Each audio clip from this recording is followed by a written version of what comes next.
Eles eram apenas adolescentes e foram levados para a Babilônia. Daniel foi um dos jovens especialmente escolhidos por Nabucodonosor para ser levado à Babilônia e treinado na sua corte, sendo instruído em todas as artes e ciências dos babilônios. Agora, quando este capítulo se inicia, Nabucodonosor já está morto. Daniel tinha sido amigo, profeta e primeiro-ministro de Nabucodonosor, o grande rei. Mas agora ele foi, de certa forma, esquecido, porque agora um jovem está no trono, chamado Belsazar, que era neto de Nabucodonosor, o grande rei.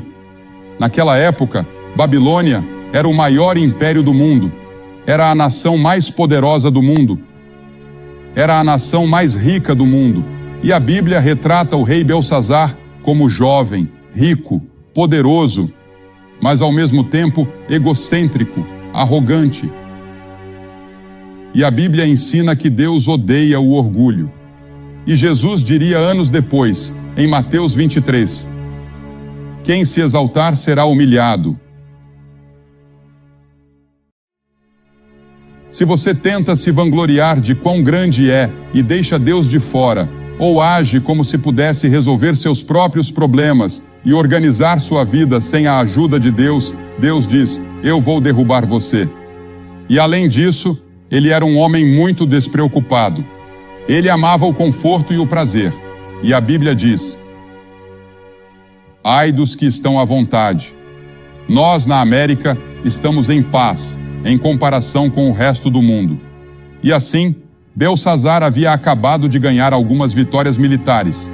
E seu pai, que era um grande general, estava nas fronteiras, liderando suas tropas de vitória em vitória. Então Belsazar decidiu que queria comemorar. Ele resolveu dar uma grande festa, a maior que Babilônia já tinha visto. Babilônia com todo o seu glamour. Babilônia com toda a sua riqueza. Babilônia com tudo o que tinha. Ele disse, faremos a maior festa da história do mundo. Então, ele ordenou as melhores danças, os melhores vinhos, as melhores comidas, e enviou convites a 1000 dos seus lordes e damas de todo o império para que viessem. E eles chegaram em suas carruagens enfeitadas de joias, e naquela noite, enquanto estavam festejando, dançando e bebendo nos jardins suspensos que Nabucodonosor havia construído para sua esposa Midiana, Belsazar ficou bêbado. Lá estava ele, rei de um império, mestre de um banquete, o centro de todas as atenções, dançando a noite toda. Mas a Bíblia diz, não se engane, Deus não se deixa escarnecer. Tudo o que o homem semear, isso também colherá. Belsazar, cuidado, o julgamento está vindo. Você está indo longe demais. Há um ponto além do qual a paciência de Deus não vai. Existe uma linha traçada entre as nações, entre indivíduos, famílias e comunidades. Jó disse, os que lavram a iniquidade e semeiam a maldade, isso colherão. Continue lavrando sua iniquidade, continue semeando sua maldade. Um dia você vai colher isso. Oséias disse, porque semearam o vento, colherão tempestade. Jeremias disse, eles semearam trigo, mas colherão espinhos. E então, no meio desse banquete, Belsazar está dançando com uma bela e sensual jovem. E de repente, todos ficam em silêncio. Dá para ouvir uma agulha cair. Seu rosto fica pálido. A Bíblia diz que ele começa a tremer. Porque lá na parede, uma mão sem braço começa a escrever. E todos sentam ali, tremendo, se perguntando o que era aquilo, que coisa estranha era aquela. Belsazar tentou ler. Ele não conseguiu entender a mensagem. Então disse, vamos chamar os astrólogos, os adivinhos, os caldeus, vamos chamar os magos, vamos chamar todos os que podem interpretar esse tipo de coisa. E eles vieram, mas não conseguiram ler. Belsazar ficou ainda mais apavorado. A escrita ficava cada vez mais clara e brilhante. As pessoas estavam assustadas. E sua mãe ouviu falar sobre isso, e ela, por sinal, não estava na festa. Mas ela entrou e disse: Filho, o que é isso que estou ouvindo sobre uma escrita estranha? E ele apontou para a parede. Ela disse: Eu conheço um homem que pode ler essa escrita. Seu nome é Daniel. Ele é um grande profeta. Ele ajudou seu avô a interpretar sonhos. Ele foi primeiro-ministro sob o governo de seu avô. Ele tem vivido uma espécie de semi-aposentadoria. Talvez você não o conheça. Mandaram chamá-lo, e ele veio.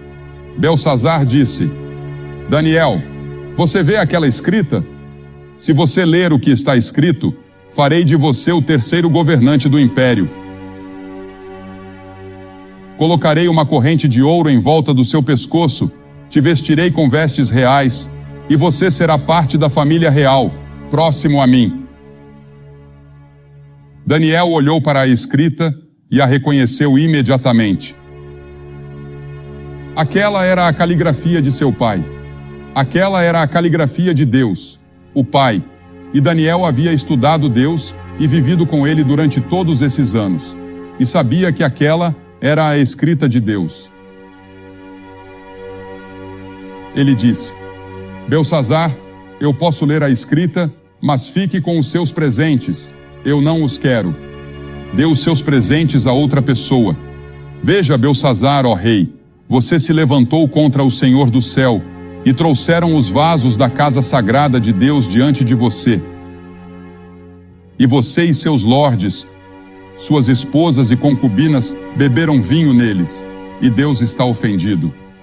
E você louvou os deuses de ouro, prata, bronze, ferro, madeira e pedra, que não veem, não ouvem e não sabem nada, e o Deus em cujas mãos está o teu fôlego, e em cujas mãos estão todos os teus caminhos, tu não glorificaste.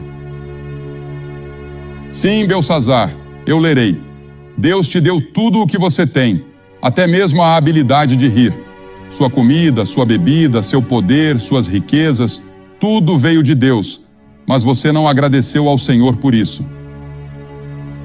Daniel disse: Tudo bem, aqui está a escrita: Mene, Mene, Tekel, Parsim. Esta é a interpretação.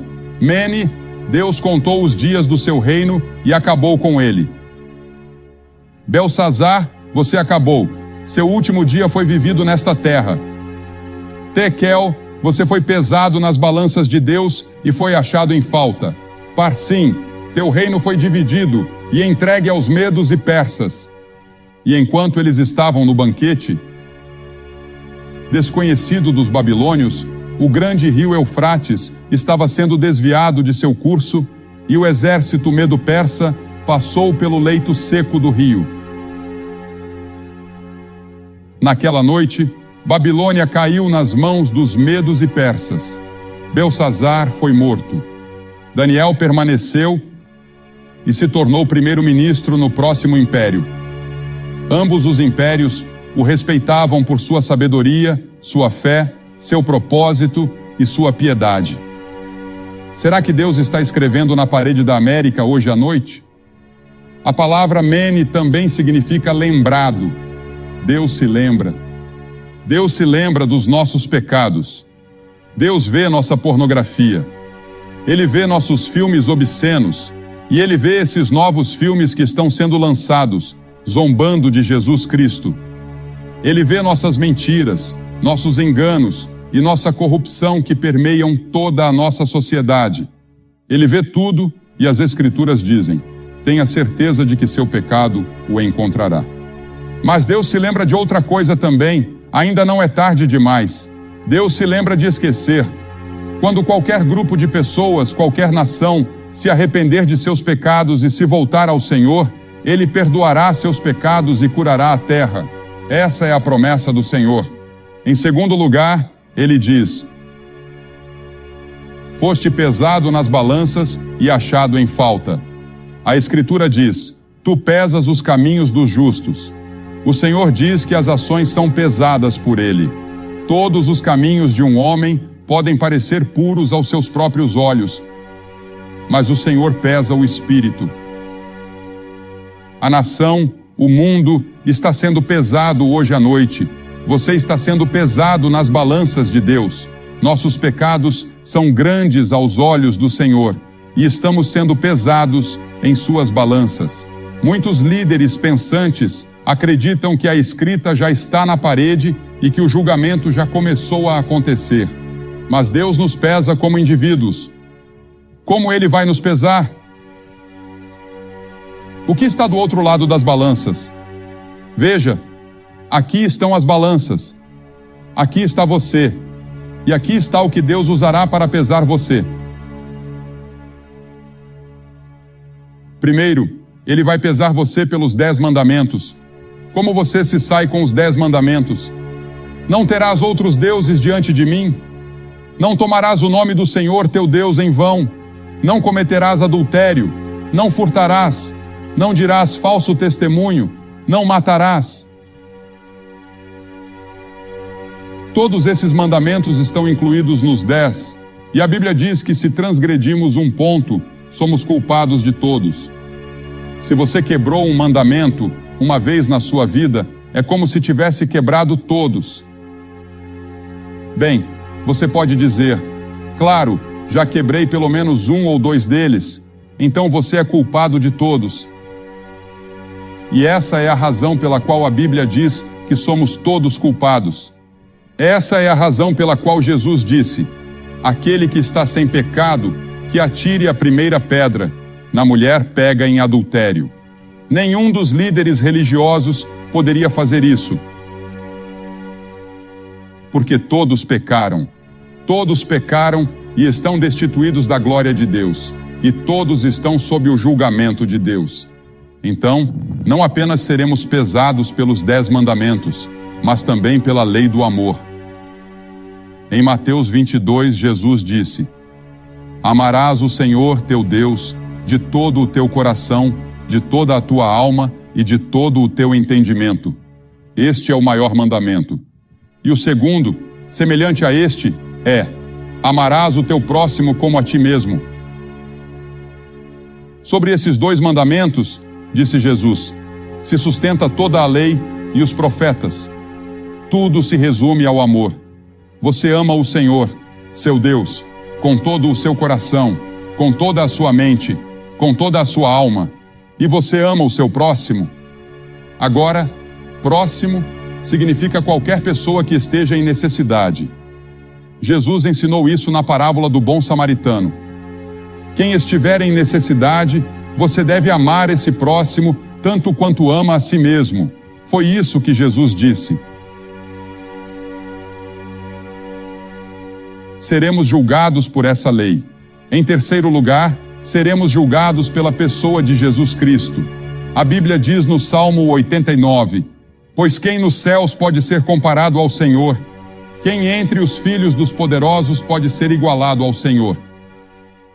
Isaías disse, a quem me comparareis, ou a quem me igualareis, para que sejamos semelhantes? Deus diz, sede santos, porque eu sou santo. Se você não sabe, Jesus Cristo foi o único homem justo e santo que já viveu. Jesus foi o único homem verdadeiramente santo da história. E se não vivermos como Jesus, e não vivermos tão bem quanto Ele, estamos aquém do requisito e da expectativa de Deus. Você pode perguntar, Billy, quem no mundo pode viver como Jesus? Ninguém. E é por isso que todos precisamos reconhecer, eu sou um pecador. Deus vai nos julgar por Cristo. Ele vai nos julgar pelos 10 mandamentos. Ele vai nos julgar pela lei do amor, mas também vai nos julgar pelas nossas obras, aqueles pecados de omissão dos quais nem estávamos conscientes. Em Mateus 25, Jesus nos lembra, porque tive fome e não me destes de comer, tive sede e não me destes de beber, fui estrangeiro e não me acolhestes, estava nu e não me vestistes, estive doente e na prisão, e não fostes me visitar. E as pessoas dirão, Senhor, quando te vimos com fome, doente, nu, sedento ou preso? E ele lhes responderá, Em verdade vos digo que, na medida em que não fizestes a um destes meus pequeninos, a mim não o fizestes. Isso atinge a todos nós. Todos ficamos aquém. Então Jesus pronunciou o julgamento, e irão estes para o castigo eterno, mas os justos para a vida eterna. Você pode dizer, Billy, estou arrasado. Como alguém pode ser aprovado? Não podemos. Jesus disse em Apocalipse 3, eu conheço as tuas obras que não és frio nem quente, ou fosses frio ou quente. Assim, porque és morno e não és frio nem quente, estou a ponto de vomitar-te da minha boca. Ouça, muitas pessoas que você pensa que vão para o céu não vão chegar lá. E em quinto lugar, Deus vai nos pesar pelas nossas oportunidades. A quem muito foi dado, muito será exigido, ele disse. Pense em viver nos Estados Unidos, com todas as suas vantagens. Uma igreja em quase cada esquina. Uma Bíblia em quase todos os quartos de hotel. Milhões de Bíblias disponíveis. O Evangelho pelo rádio e pela televisão. Pense em viver aqui. Ele vai nos julgar pelas oportunidades que tivemos. Pense na literatura cristã disponível nas livrarias. E não aproveitamos isso. A quem muito foi dado, muito será exigido. Você pode dizer, bem, Billy, mesmo nesse ponto, eu não consigo dar conta. Não. Mas a glória de tudo isso é que existe um Evangelho. E o Evangelho é uma boa notícia para pessoas como você, que estão sentadas aí dizendo, estou culpado. A boa notícia é que Deus enviou seu Filho Jesus Cristo à cruz para morrer por você. E Deus pegou esses seus pecados e fracassos e os colocou sobre Cristo. Ele se tornou pecado por nós. Agora, ele disse que os justos entrarão no céu. Como eu vou conseguir essa justiça por conta própria se não a tenho? Sou um pecador. Não peso o suficiente para chegar ao céu. Mas na cruz, Cristo providenciou uma justiça para mim. Ele providenciou uma retidão que eu não tinha. E hoje à noite, sou aceitável a Deus. Não porque fui bom, ou porque li a Bíblia, ou porque preguei para multidões de pessoas. Sou aceitável por causa de Cristo. Sou aceito no amado por causa dele. E esse é o seu privilégio neste momento. Você pode apropriar o que Cristo fez na cruz para si agora mesmo, e pode sair daqui pesando o suficiente para chegar ao céu. Pesando o suficiente para ter seus pecados perdoados. Pesando o suficiente para viver uma nova vida. Foste pesado nas balanças de Deus e achado em falta. Será que você foi achado em falta? A última palavra aqui é parsim, dividida. Teu reino foi dividido. Deus disse, Belsazar, estou tirando seu reino de você. Acabou. O julgamento chegou. É tarde demais. Será que Deus vai dizer isso para você? O julgamento está chegando. Será tarde demais? Eu conheço pessoas que sabem disso, aceitam e acreditam, mas continuam alegremente dançando rumo ao inferno. São como o rato que foi pego na armadilha e continua mordendo o queijo depois de ser capturado. Você ainda está mordendo a isca do diabo, mas já está morto no que diz respeito à eternidade.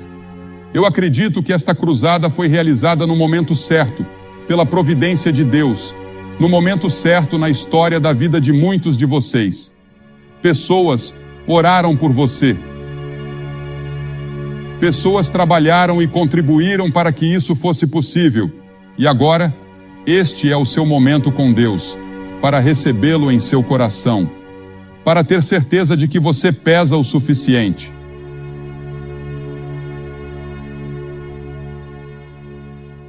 Não, eu não estarei no julgamento. Agora, pois, nenhuma condenação há para os que estão em Cristo Jesus. Não vou dizer a você que estarei lá. O julgamento que eu merecia foi levado por Jesus Cristo na cruz. E eu aceitei o que ele fez, mesmo que tenha parecido tolo e um pouco ridículo para mim naquela noite, dizer sim a Jesus Cristo na frente de todas aquelas pessoas. Eu fiz isso. E agora vou pedir que em poucos instantes você se levante do seu assento, venha até aqui à frente e fique em frente a esta plataforma dizendo: ao vir, eu quero Cristo no meu coração. E depois que você vier, direi algumas palavras a você, farei uma oração com você e te darei alguns materiais para que depois possa voltar e se juntar aos seus amigos. Mas não deixe esta tarde passar sem dizer sim a Jesus Cristo. Porque veja, você pode nunca mais ter outro momento como este. Este pode ser o último momento que você terá. Agora é o momento de se levantar e vir, junto com as centenas de pessoas que vieram esta semana, até mesmo 1000. Venha e junte-se a eles dizendo hoje: eu quero que Cristo perdoe meus pecados. Eu quero ter certeza de que vou para o céu. Eu quero pesar o suficiente quando for pesado nas grandes balanças de Deus no grande julgamento. Se você está lá na galeria superior, pode levar alguns minutos para chegar aqui. Então, venha agora, rapidamente, de todos os lugares. 100 de vocês. Deus está falando com você. Você pode estar no coral. Você pode ser um dos servos aqui. Quem quer que você seja, levante-se e venha. Nós vamos esperar.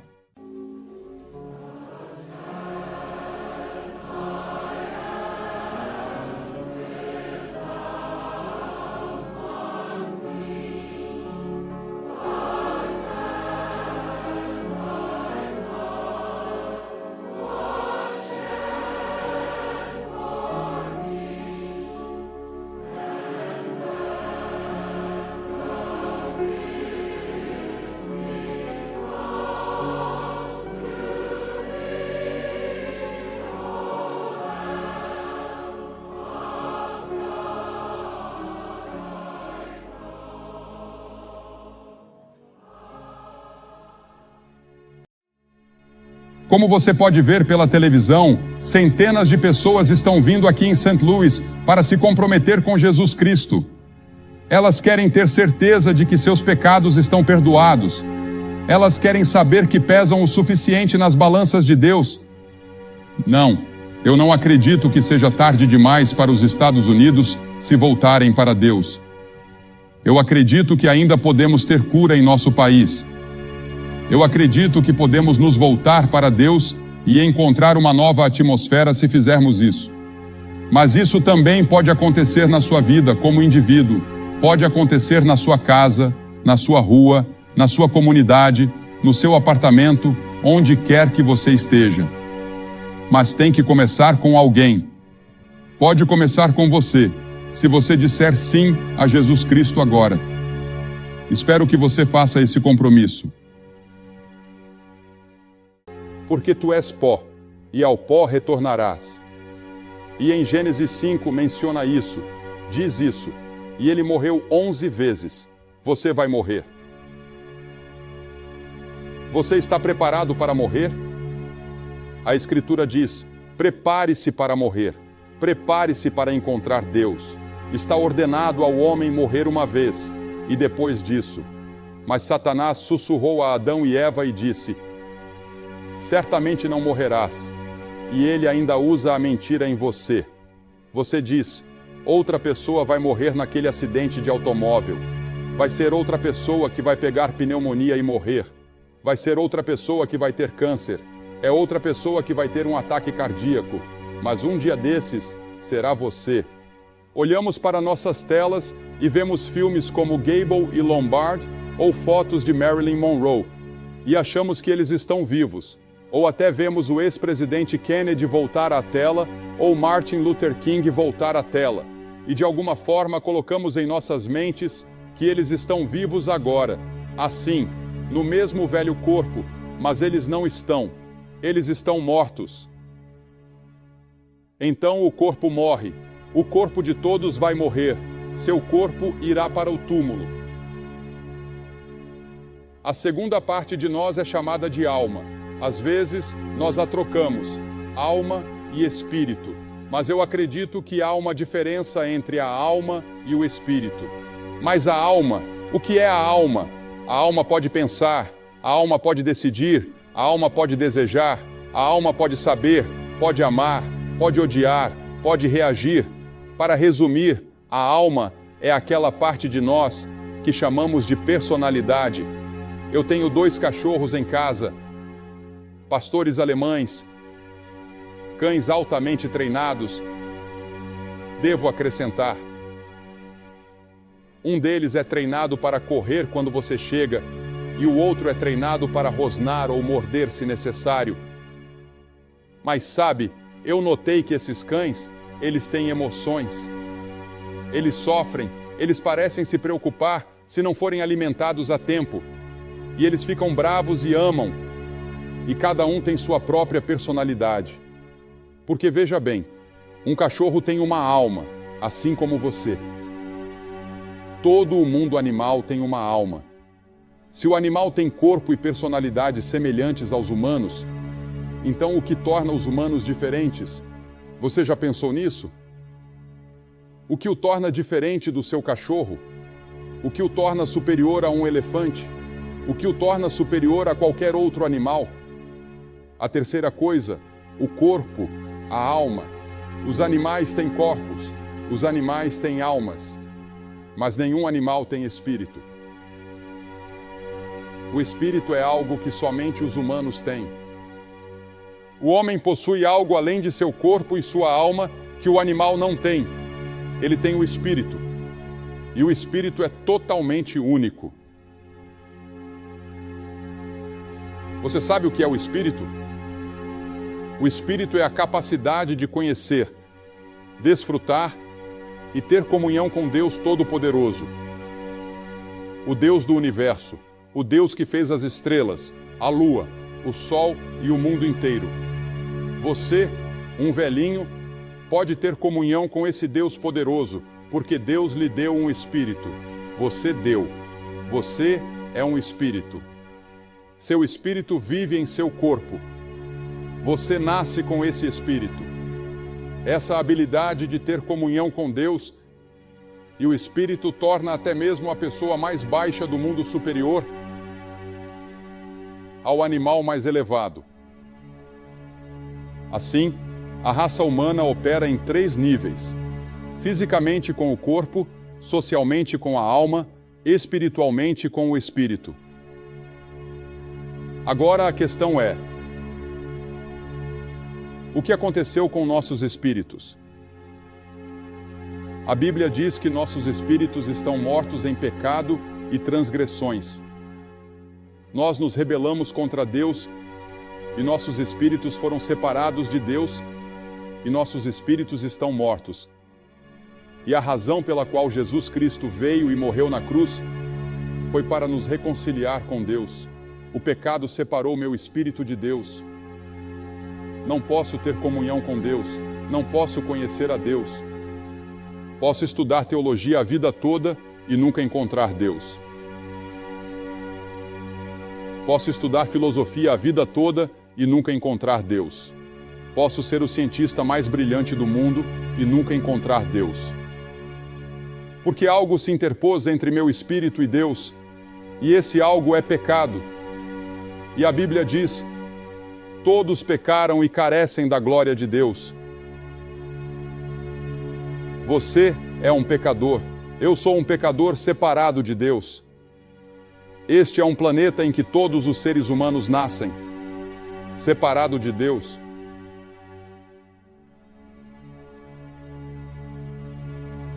Você pode estar fisicamente vivo, espiritualmente vivo, mas espiritualmente morto. A Bíblia diz: aquela que vive em prazeres está morta enquanto vive. Há uma música country western este ano que tem um cowboy mais velho cantando para um mais novo. É disso que precisamos: cavalos mais rápidos, mulheres mais jovens, uísque mais velho, mais dinheiro. E é isso que o mundo é: vivos, mas mortos. Cavalos mais rápidos, vivos, mas mortos.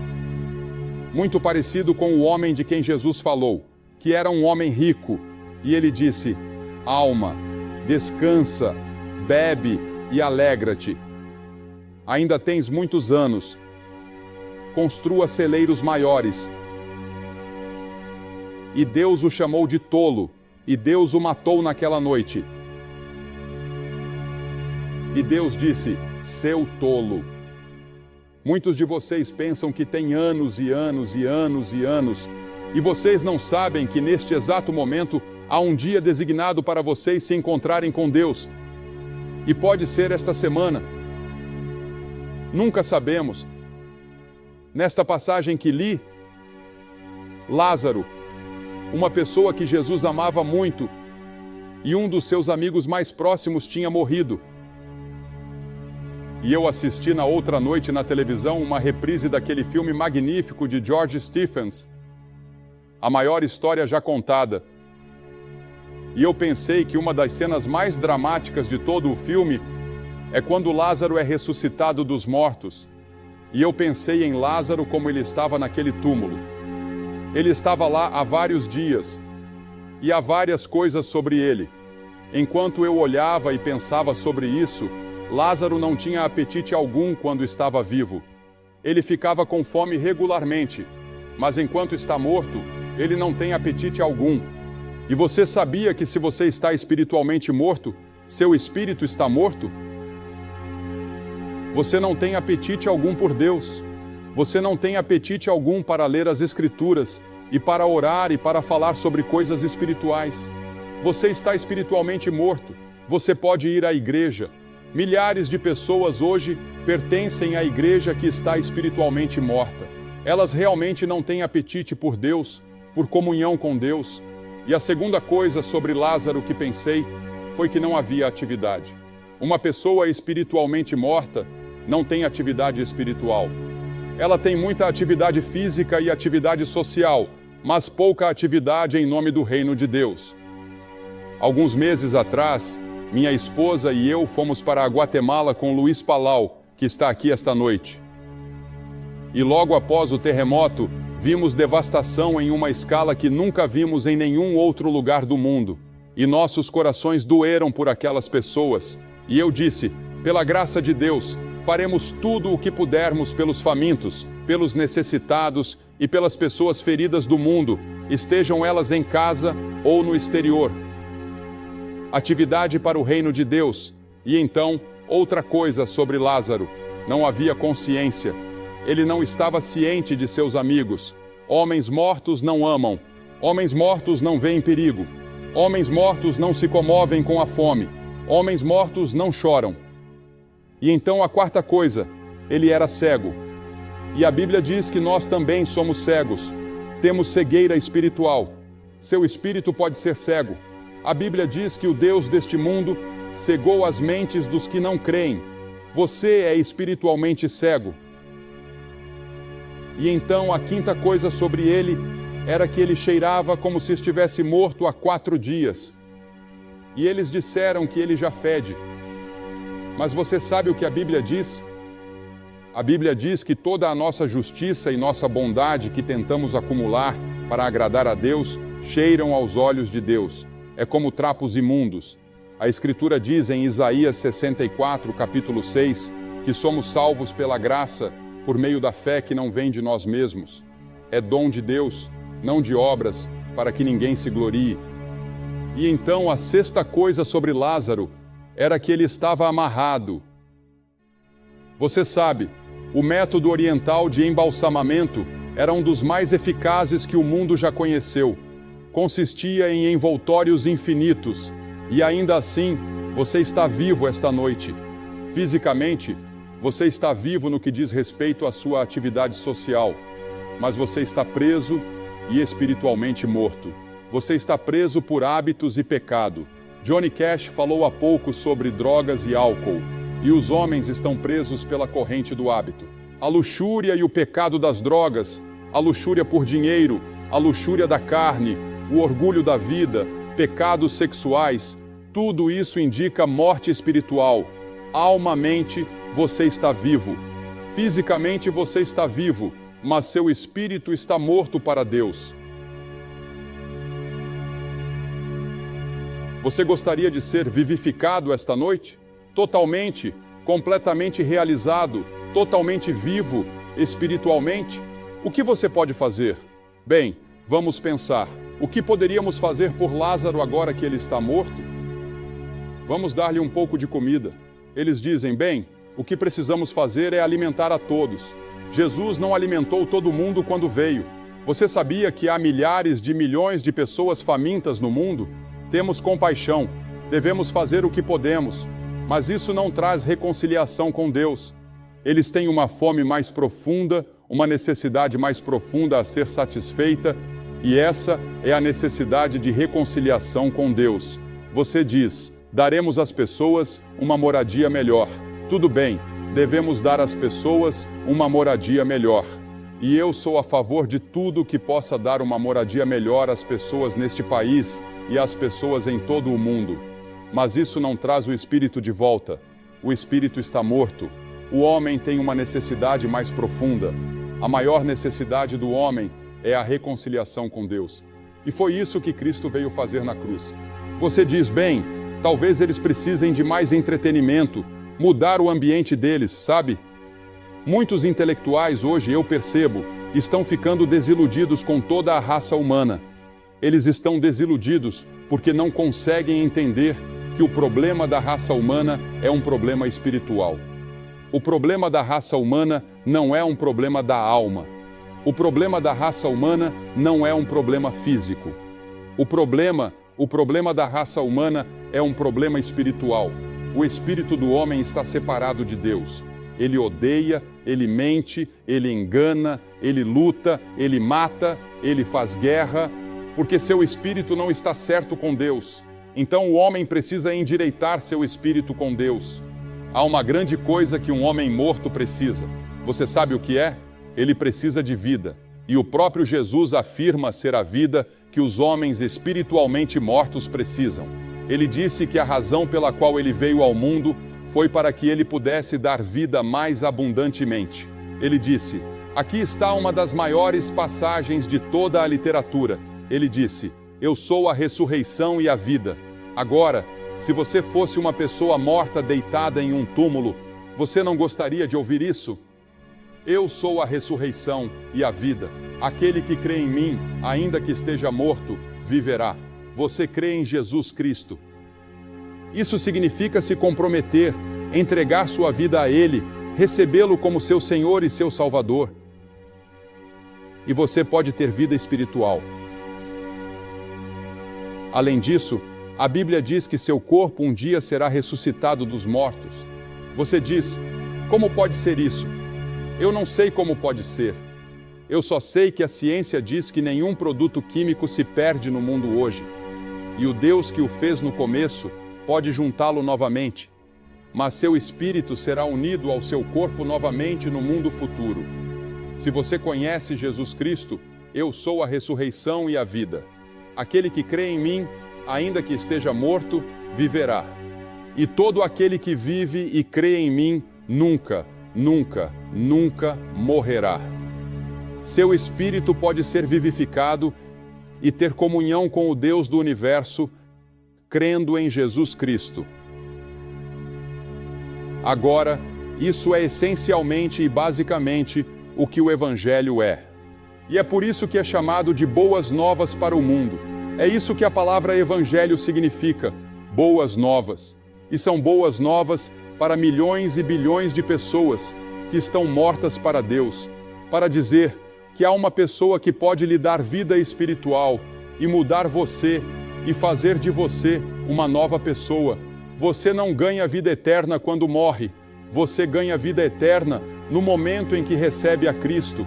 Você pode ter comunhão com Deus por meio da leitura da Bíblia, por meio da oração, por meio da comunhão com outros cristãos. Você tem comunhão com Deus. Seu espírito está vivo. Seu corpo pode ficar cansado. Seu corpo pode ficar com fome. Seu corpo pode estar na prisão. Seu corpo pode ser destruído pelas cicatrizes do pecado que já aconteceram. Mas Deus perdoará o pecado que surgiu entre você e Deus. Ele o ajudará e o restaurará de 1000 maneiras.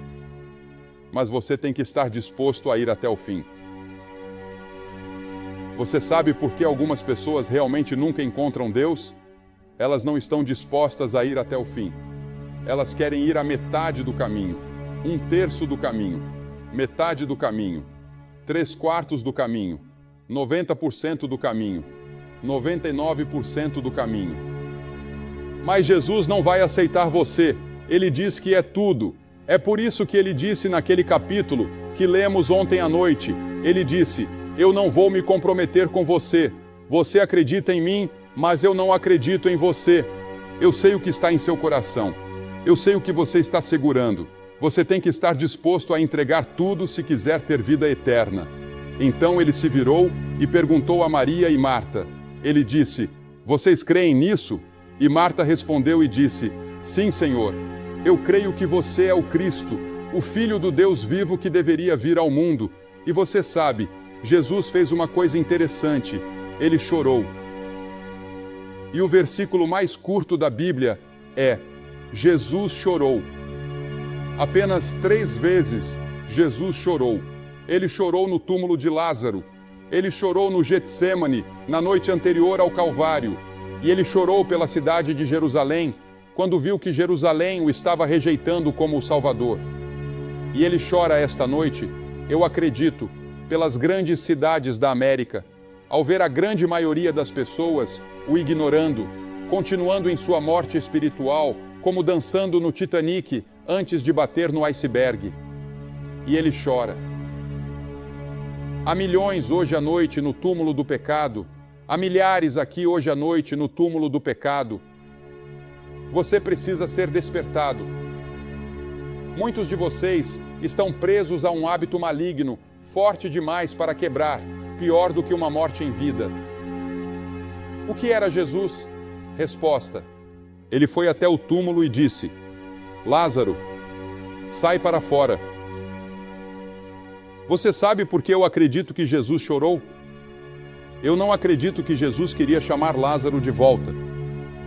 Lázaro já estava no céu. Não acredito que Lázaro quisesse voltar. Você pega uma pessoa que morreu e foi para o céu por apenas 1 minuto e ela vê a glória do céu. Por que você não poderia pagar a ela dinheiro suficiente em todo o mundo para fazê-la voltar? Você e eu choramos por eles. Eles não estão chorando. Eles estão felizes. Seus espíritos estão felizes, em total comunhão com Deus, e eles são amigos. E a reunião e a felicidade que estão acontecendo ali. Jesus chorou, eu acredito, porque ele não queria ter que chamar Lázaro de volta. Mas para que suas credenciais como o Messias fossem estabelecidas, ele iria ressuscitar os mortos. Então ele disse: Lázaro, venha para fora. Se ele não tivesse dito o nome Lázaro quando ele disse, saia para fora, cada pessoa que já morreu na história do mundo teria saído do túmulo. Então ele disse, Lázaro, saia para fora. E Lázaro saiu para fora.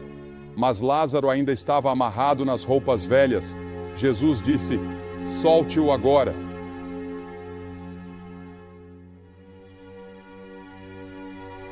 Você e eu temos que ser soltos. Depois que chegamos a Cristo, temos que ser libertos de nossos pecados, das coisas que nos prendiam. Temos que ser libertos. E há muitas pessoas que me dizem, Billy, eu gostaria de vir a Cristo, mas acho que não conseguiria resistir. Você está certo, você não pode resistir, mas Ele vai te segurar. E Johnny estava nos contando há um momento sobre aquele versículo em 1 Coríntios que ele encontrou. E que verso maravilhoso! Não vos sobreveio tentação, senão humana. Mas Deus não permitirá que sejais tentados acima do que podeis suportar, mas, com a tentação, abrirá um caminho para escapar.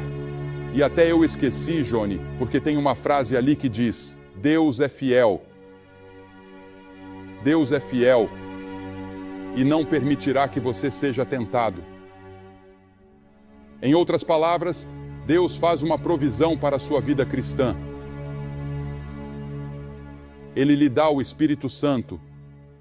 O Espírito Santo vem para viver dentro de você e lhe dá poder sobrenatural para viver uma vida sobrenatural. E seu espírito é vivificado e você tem comunhão com Deus. Estou perguntando a você, esta noite, você receberá a Cristo? Você está disposto a ir até o fim com Ele e comprometer tudo a Ele? Sua mente, seu coração, seu corpo, seus amigos, sua família. E você gostaria de dizer: esta noite eu quero meus pecados perdoados. Eu quero saber que estou indo para o céu. Eu quero a vida eterna. Eu quero que Jesus entre em meu coração. Vou pedir para vocês fazerem algo que não podemos fazer hoje à noite. Toda noite este estádio tem ficado quase cheio, não tanto quanto está hoje à noite. E colocamos pessoas no chão hoje à noite. E quando colocamos vocês no chão, sabíamos que não poderíamos chamar as pessoas para a frente como normalmente fazemos. Então, vou pedir a todos vocês que querem receber a Cristo, quero que fiquem de pé onde estão. Não vamos pedir que venham para a frente. Apenas levante-se onde você está e fique ali em silêncio e em oração e com as cabeças abaixadas. E eu vou pedir a cada cabeça abaixada e a cada olho fechado e a todos em atitude de oração. E esta noite você quer Cristo em seu coração, você quer a vida eterna, apenas levante-se e continue de pé em todo o lugar. Centenas de vocês, levantem-se agora mesmo.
E você que está assistindo pela televisão, você pode fazer seu compromisso com Jesus Cristo bem onde você está.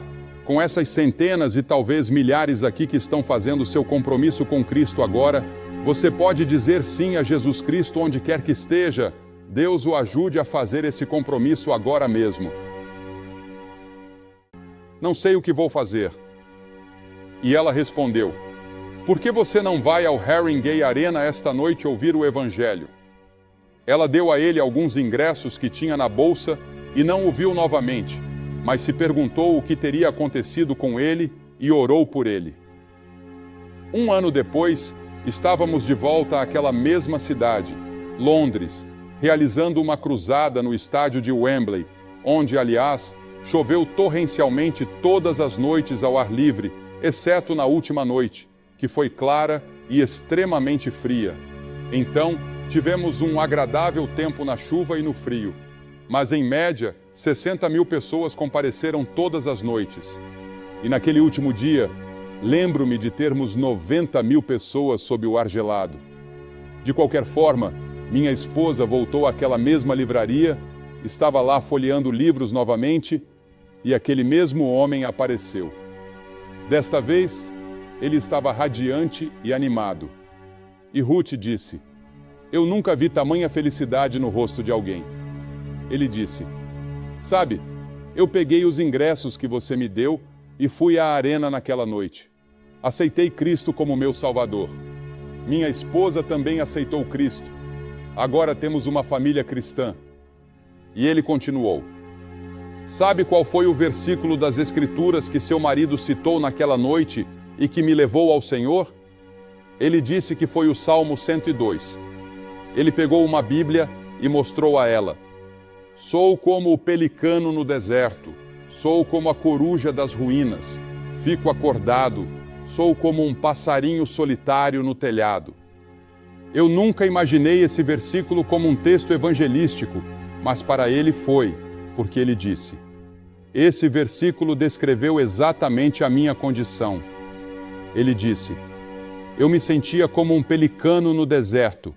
Um pelicano não pertence ao deserto, ele pertence ao litoral, a algum lugar como Galveston. Sou como a coruja das ruínas. Bem, as corujas não costumam viver em desertos. E era exatamente assim que eu me sentia naquela noite. E ele concluiu: isso mudou minha vida. Agora, o mundo todo, esta noite, é como um pelicano, uma coruja ou um pardal. Charles Dickens escreveu sobre a Revolução Francesa em 1775, que era o melhor e o pior dos tempos, e é isso que estamos vendo hoje. Damocles, no século IV a.C., disse algo contra o rei de Siracusa. Ele foi condenado a sentar-se sob uma espada nua, suspensa por um único fio de cabelo. Isso nos mostra uma diferença entre um otimista e um pessimista. Ouvi uma história sobre uma de nossas prisões. 2 pessoas condenadas estavam olhando pela janela de uma cela à noite. O pessimista só conseguia enxergar as grades, mas o otimista via as estrelas. Ontem, lemos sobre o filho de 31 anos de uma das famílias mais ricas e influentes da América. Você reconheceria o nome se eu o mencionasse. Ele deixou os Estados Unidos e foi para a Índia com esta resolução. Aqui está o que ele disse, conforme citado pela imprensa: eu renuncio ao capitalismo, eu renuncio ao comunismo. Vim para a Índia para me estabelecer aqui permanentemente e buscar a graça do Deus Supremo. E com isso, ele assumiu um novo nome, apagando seu passado e esperando, lá aos pés de um guru, encontrar a resposta. Certa noite, quando estávamos saindo da Índia há cerca de 3 anos, fomos ao aeroporto de Nova Delhi. Havíamos estado no nordeste da Índia, pregando nas montanhas. No aeroporto de Nova Delhi, estava tudo lotado de estudantes americanos. Eles estavam deitados por toda parte, jovens universitários. Perguntei: quem são essas pessoas? Disseram-me: 3 aviões estão vindo buscá-los. Eles estiveram aqui estudando aos pés de algum guru e estão voltando para casa desiludidos. Jovens à procura de algo, qualquer coisa, para encontrar paz e felicidade em um mundo que parece ter enlouquecido. Nada parece fazer sentido para alguns de nossos jovens atualmente. E então, eles leem sobre alguns de seus heróis. Lembro-me de 15 ou 20 anos atrás, quando as pessoas ficaram absolutamente alucinadas por Elvis Presley. E agora, o julgamento acabou. E lemos na imprensa sobre como ele acabou tão mal em seus últimos dias, envolvido com drogas, e como essas drogas provavelmente contribuíram para sua morte precoce. Muitas das pessoas que são seus heróis, e muitas das que você pensa estarem no topo, na verdade, em seus corações, estão no fundo do poço, buscando algo. Elas não encontram isso em toda essa popularidade, não encontram na adulação, não encontram no dinheiro, não encontram em outra filosofia, mas elas podem encontrar em Jesus Cristo. E você também pode. Há um número de telefone na sua tela agora. Se você pegar o telefone e ligar para esse número, um conselheiro estará disponível para conversar com você. Você pode encontrar a resposta na pessoa de Jesus Cristo. Muitos de vocês aqui, esta noite, têm um desejo não realizado em suas almas. Há cerca de 1 ano, suponho, um taxista de Nova York me perguntou se havia algo para se alegrar no lugar de onde eu venho. E eu respondi: certamente há muitas coisas para se alegrar. E me lembrei de pelo menos 4 vezes em que Jesus disse: tenha bom ânimo. A primeira vez que Jesus disse isso foi a um paralítico. Ele disse: "Filho, tem bom ânimo, os teus pecados estão perdoados." Este homem sofria de paralisia, mas Jesus sabia que ele tinha necessidades mais profundas. Jesus disse: "Nem só de pão viverá o homem." Jesus disse: "A vida de um homem não consiste na abundância dos bens que ele possui. Há algo mais profundo em sua vida que você precisa, algo que o materialismo não pode satisfazer. Dinheiro não pode satisfazer, prazer não pode satisfazer. E uma das coisas que você precisa é o perdão dos pecados, porque todos nós pecamos contra Deus. A palavra pecado significa transgressor da lei. Você é um transgressor das leis de Deus, assim como eu. E a Bíblia diz que se você quebrou a lei em um único ponto, você quebrou todas as leis de Deus. Então somos transgressores de todas as leis de Deus. E há uma penalidade por quebrar a lei de Deus. Essa penalidade é a morte, a destruição, o julgamento e o inferno. Essa é a penalidade. E todos estamos sob essa sentença. Somos como Damocles, sentados sob aquela espada nua. Já estamos sob condenação. Não seremos condenados quando morrermos. Estamos condenados agora. Já estamos sob condenação. Mas Jesus veio para nos salvar dessa condenação e da penalidade do pecado. Não se enganem, de Deus não se zomba. Aquilo que o homem semear, isso também colherá. O homem está preso pelo pecado. Estamos em uma armadilha, como um rato capturado. Um filme exibido em Houston esta semana se chama O Primeiro Pecado Mortal. E o primeiro pecado mortal foi cometido por Adão e Eva no Jardim do Éden, quando se rebelaram contra Deus e quebraram suas leis. Você e eu herdamos essa mesma tendência ao pecado. Ela foi passada a Caim e Abel. E Caim matou seu irmão. Ele ficou com ciúmes, cheio de orgulho, e cometeu assassinato. Isso aconteceu logo fora do Jardim do Éden. E ainda acontece hoje, em todos os lugares do mundo. Não só isso, mas também sofremos a morte espiritual e a morte eterna. Isso significa que quando seu corpo morre, sua alma, o espírito que vive em seu corpo, parte para a eternidade, longe de Deus, perdida. E é por isso que é tão importante que você se arrependa dos seus pecados e se volte para Cristo enquanto há tempo. Estamos presos no pecado. Hoje vimos a notícia de um homem de 54 anos que espancou sua mãe de 91 anos para roubar dinheiro dela. Ele conseguiu $1.200. Depois, atormentado pela culpa, cometeu suicídio.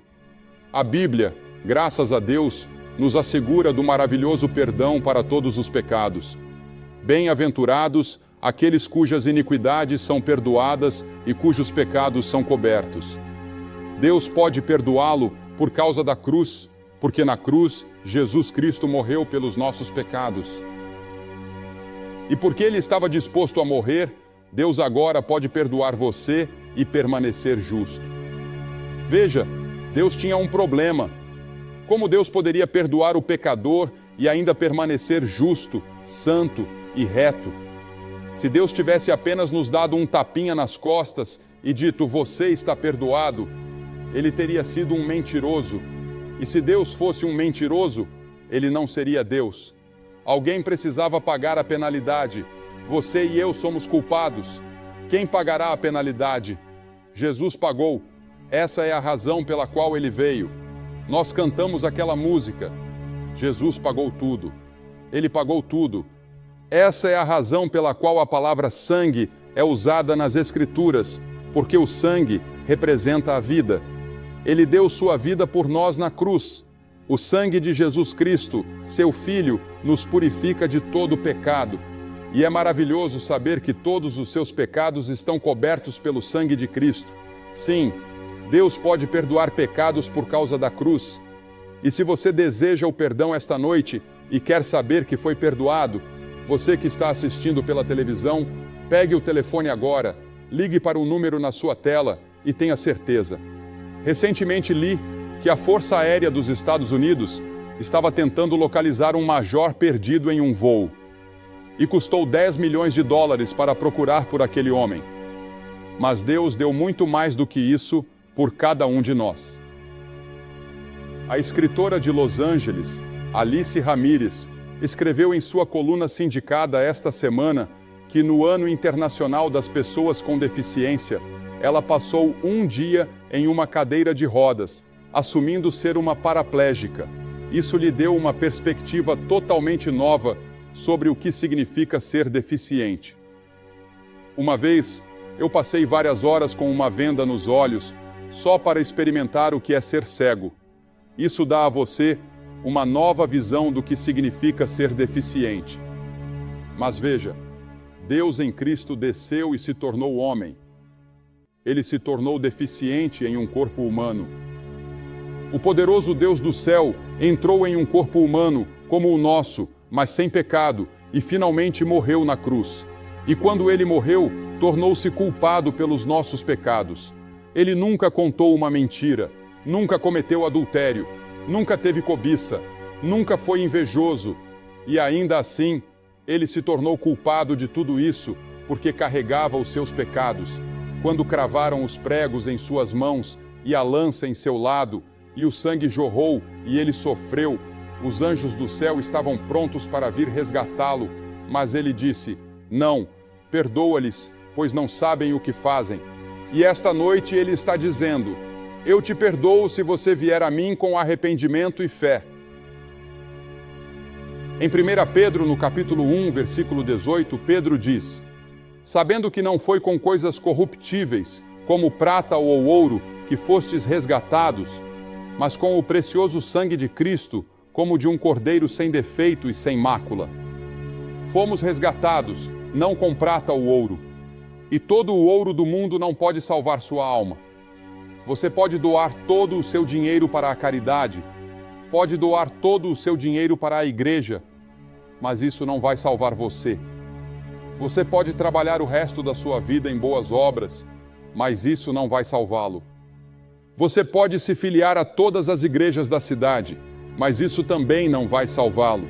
Você precisa se arrepender dos seus pecados e receber Cristo pela fé, porque pela graça sois salvos, por meio da fé, e isso não vem de vós, é dom de Deus, não vem das obras, para que ninguém se glorie. Você não pode comprar sua salvação, é graça, e a palavra graça significa favor imerecido, algo que você não merece, mas que Deus lhe dá como presente. Algo que você não pode comprar nem conquistar. É um presente. E Deus oferece esse presente. Mas você precisa estender a mão e recebê-lo. A Bíblia ensina que este sistema mundial é dominado pelo mal.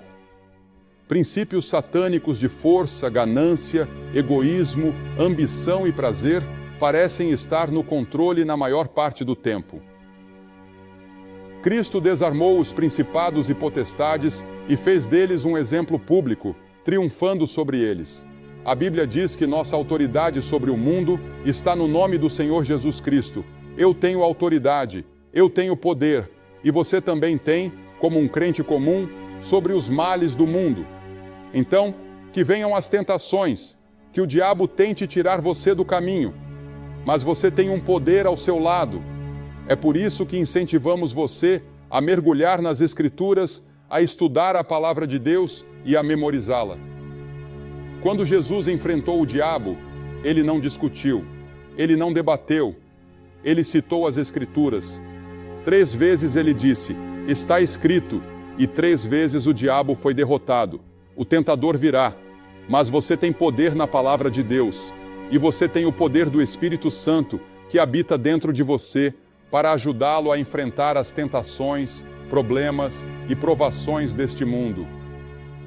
Sim, eu sou um otimista. Eu acredito que posso vencer o mundo por causa de Cristo. Não tenho medo de todos os pecados, males, luxúrias e tentações ao meu redor. Posso andar em linha reta no meio deste mundo. Isso não significa que eu saio do mundo. Vivo todos os dias nele e as tentações estão lá. Mas eu tenho poder para dizer não. Você também tem esse poder em Jesus Cristo. Eu vou para a cama todas as noites com a esperança de que Cristo está voltando. Não, este mundo não vai acabar em uma grande guerra atômica. A raça humana não será totalmente destruída. Deus tem outros planos. Ele planejou que Cristo esteja no trono, que Cristo reine e que o mal seja destruído. O diabo será lançado no inferno, os demônios serão lançados no inferno e haverá alegria universal, paz universal e justiça universal. Mas as Escrituras nos dizem que você e eu precisamos fazer uma escolha. Josué disse: escolhei hoje a quem servireis. Elias perguntou: até quando cocheareis entre dois pensamentos? Jesus disse: ninguém pode servir a dois senhores. Jesus também disse: entrai pela porta estreita, porque larga é a porta e espaçoso o caminho que conduz à perdição, e muitos são os que entram por ela. Porque estreita é a porta e apertado o caminho que leva à vida, e poucos são os que a encontram. No capítulo 7 de Mateus, Jesus apresenta dois caminhos, o caminho largo e o caminho estreito. Ele também fala sobre duas árvores, uma que dá bons frutos e outra que dá frutos ruins. E ele fala sobre duas fundações, uma construída sobre a areia, que desmorona quando os ventos sopram, e outra construída sobre a rocha, que permanece firme. E a pergunta é: qual é a sua fundação? Você precisa fazer uma escolha. Você pode perguntar: o que devo fazer, Billy? Primeiro, você precisa se arrepender de seus pecados. Arrepender-se significa estar disposto a mudar sua maneira de viver. É dizer: ó Deus, sou um pecador. Estou arrependido, quero mudar minha vida. Depois, com uma fé simples e infantil, como uma criança confia em seus pais, você precisa confiar somente em Jesus para a sua salvação. Somente Jesus. E então, você deve estar disposto a segui-lo e servi-lo, não importa o custo. Se você tem dúvidas se conhece a Cristo, eu o convido a tomar uma decisão agora mesmo. Seja onde você estiver, levante-se, declare-se para Cristo. Milhares já fizeram isso e você também pode. Venha a Cristo e diga: hoje eu quero saber que tenho vida eterna. Quero saber que meus pecados foram perdoados. Quero que Cristo tenha toda a minha vida e estou disposto a pagar o preço que Ele me pedir. Se você está com amigos ou familiares, eles esperarão por você. Por que eu peço que você venha publicamente? Porque todo aquele que Jesus chamou no Novo Testamento, Ele chamou publicamente. E Ele disse: aquele que me confessar diante dos homens, eu o confessarei diante de meu Pai, que está nos céus.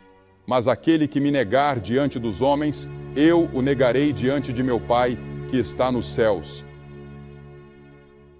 Ele morreu na cruz publicamente por você. Enquanto pessoas zombavam e riam dele, ele estava lá, sofrendo por você. Agora ele diz: venha publicamente e declare-se para mim.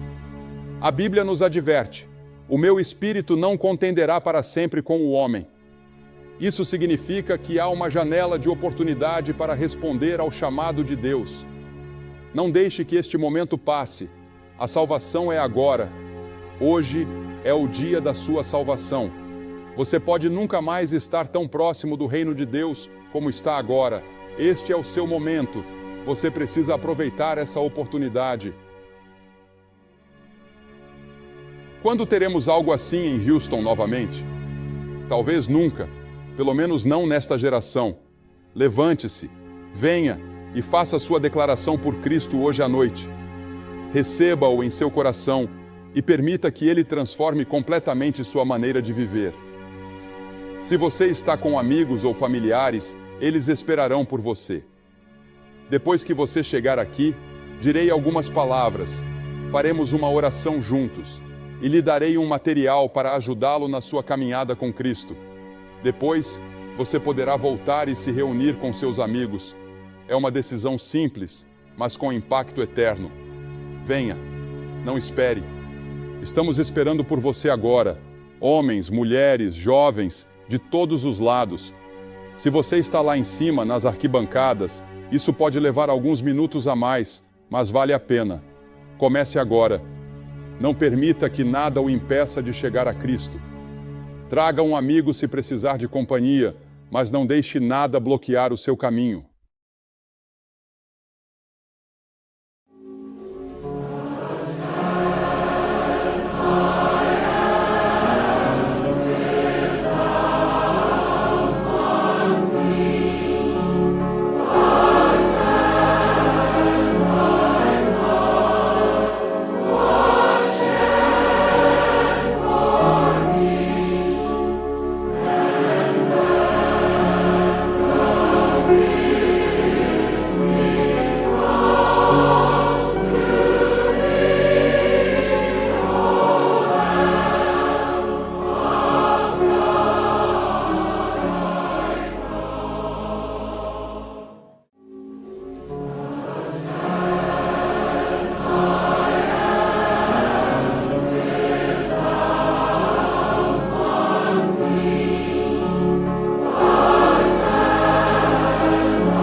Você que está assistindo pela televisão também pode tomar essa decisão, onde quer que esteja. Veja as dezenas de pessoas aqui se comprometendo com Jesus Cristo. Você pode fazer o mesmo agora mesmo. Pegue o telefone e ligue para o número que está aparecendo na tela. Se o conselheiro não atender imediatamente, ligue novamente, quantas vezes forem necessárias.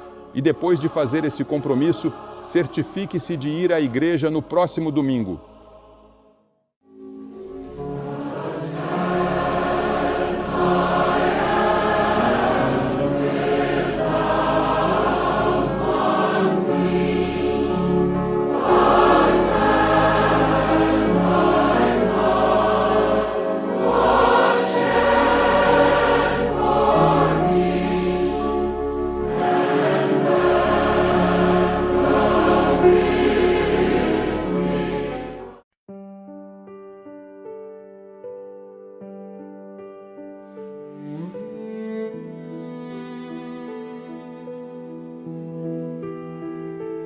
Under a sky where the quiet stars bow, I breathed a dream you placed in me somehow. Your voice was soft like a drifting flame, calling my heart by its secret name.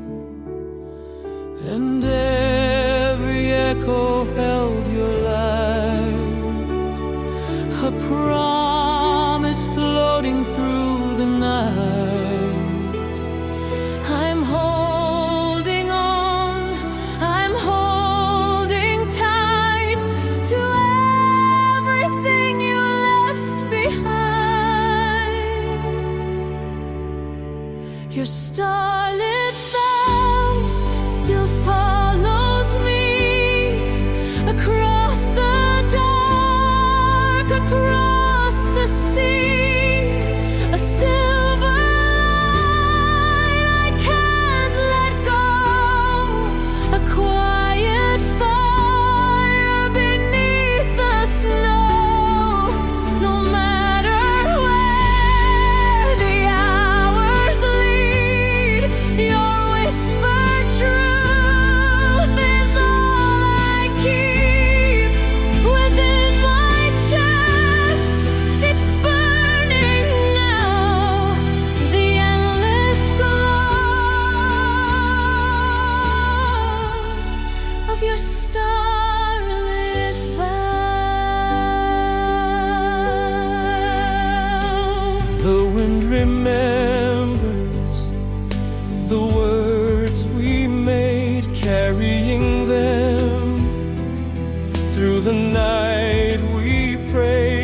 touch remains like a gentle mark, a lantern warm in the deepest dark.